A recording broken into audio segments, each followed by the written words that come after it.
Good morning. I'm Mark, this is Todd, and we are from HipPocket. And we want to talk a little bit about the state of consumer trust in banking. This crazy guy was picketing at a bank in the Midwest, and of course the media picked up on it. And while the media likes to sensationalize things like this, we can't deny that consumer trust in our industry is still near historic lows. Trust is especially important when we're asking for personal data from the customer. A whopping 69% of respondents in a recent Edelman survey said that when their bank asks for their personal data, it's for the benefit of the bank. It never delivers value to the consumer. They ranked us last out of 11 industries. And Todd, I hate being last. On top of that, branch traffic is down anywhere between 82 and 91% over the last 20 years. And in branches historically where conversations occurred that built trust and cross-sell. So, if bank consumer trust is low, if they feel like you only ask for data for self-serving purposes, and ultimately they never come to the branch anymore to help you build trust, what is your bank going to do to regain trust and sell online? Thankfully, that's where HipPocket can help. HipPocket engages your mobile and website visitors by using social influence and personalized consultation to drive new, engaged mortgage and retirement leads. In the case of the mortgage peer comparison tool that Todd's pulling up, the user is going to get a free analysis of where their current mortgage compares to a unique, unbiased peer group, as well as your bank's current rates. It's the context they need to trust you and make the right decision. So let's see it in action here. Our web app is white labeled and integrated with your bank's existing website and can be advertised to both customers and prospects. Here the value is pretty straightforward. Are you getting a good mortgage deal? See if you're paying more than people just like you. From the marketing message and entry page, the app is then very simple and intuitive. On the first step, we're asking the consumer for a little bit of information about them. The first use case will be somebody very much like me. He's 39 years old, although he looks younger, right? He's been working out and stuff. He lives in the Midwest at the 68510 area code. He's got a marital status that should actually say happily married, not just married. And then he's got an estimated credit score. That's all we need to build a peer group for this unique user, and it also is going to help us better understand the user's potential mortgage application. The second step is once again very straightforward and simple. We only need 4 pieces of information about the current mortgage, such as rate, estimated home value, remaining balance, and term. Some of these items are going to be used for the final comparison screen, and others are passed on as part of the lead form to give you a better understanding of the potential applicant. We also aggregate this anonymous data for better market intelligence. Keeping the process simple at just 8 data points yields a nice 84% completion ratio once someone starts the engagement. And at this point, the user is able to get their custom analysis. The analysis that Todd will walk us through is taking the individual user's information, grabbing a unique peer group from our national database, as well as tying into your 15 and 30-year mortgage rates to display a unique one-to-one messaging. It's essentially how the internet elves make the internet cookies. Is that a good metaphor, right? All right. I'll let Todd talk through the value. Someone's laughing. One person gets my humor. I'll let Todd talk about the value of the information in the display.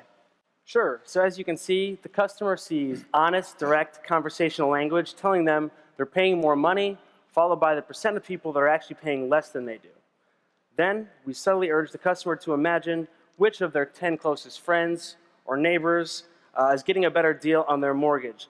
This appeals to the customer's emotional decision-making factors in the context of a little friendly competition. Next, we display some more logical data comparing the rate and payment difference between them and their peer group. Then, after appealing to both emotional and logical decision-making factors, reinforce logical decision-making with triggers with an interactive tool that shows what each user can save each month, year, and over the life of the loan if they refinance with your bank. Last, we display the actual interest rate that you're able to offer that user and the amount that you could save them, followed by a simple, intuitive call to action that lets the user select their preferred contact method while generating a qualified lead for your bank. The experience is intuitive, the interface is easy to use because it does not require the user to think, which is a quality of every good digital product. Awesome.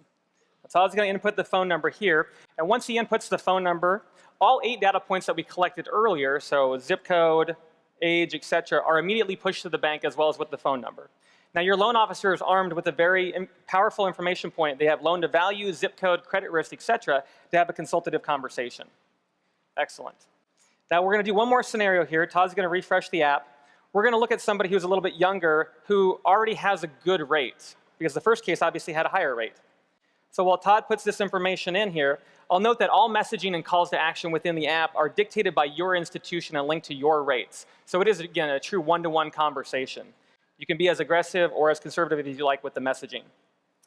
In this use case that Todd's going to put down here, we're going to see that the user is getting validated that she has a great rate, which is as valuable to the user as refinance advice.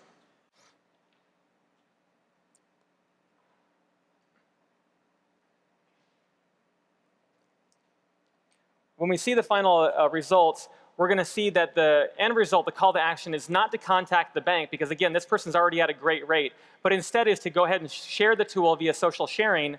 At the very bottom, we've got both email, Facebook, and Twitter integration built in here. Too often, I think financial institutions think that social channels are only for engagement and not for selling. But with HipPocket, they can actually do both. In conclusion, too often in innovation, we see a product that's searching for a problem.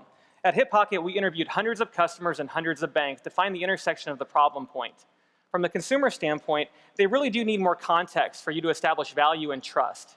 And in the hundreds of banks that we talked to, they all said they want more online engagement, they want lead gen, and that their online calculators are one of the most powerful and most visited tools on their website, yet they're all self-service.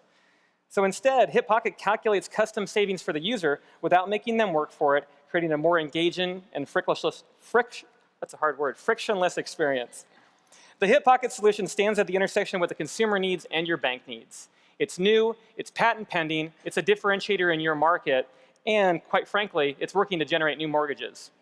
If you want to be like the other innovative financial services bringing this product to your market, please find us either at the conference or online at hippocket.net.